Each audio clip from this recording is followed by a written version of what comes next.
धन्यवाद हेले ये जो सुरभि कार्यक्रम द्वारा आमर कौन हो बहुत जो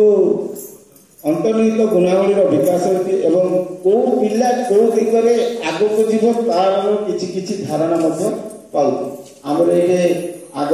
क्लस्टर स्तर होची ग्राम पंचायत अधीन कार्यक्रम होची तापर आमर ब्लॉक स्तर को जाऊँ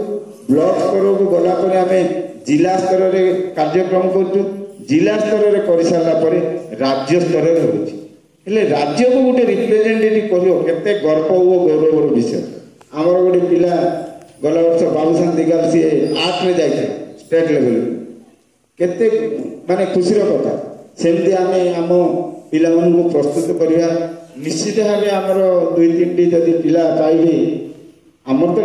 डिस्ट्रिक्ट लेवल को जाऊँ मिनिमम 4 जन 5 जन पिला जाऊँ जिला लेवल पुणी जमी गोटे 2टा सिलेक्शन हो चेष्टा करवा आम 4-5 जन को एथर नेवाई आगू आमर चेष्टा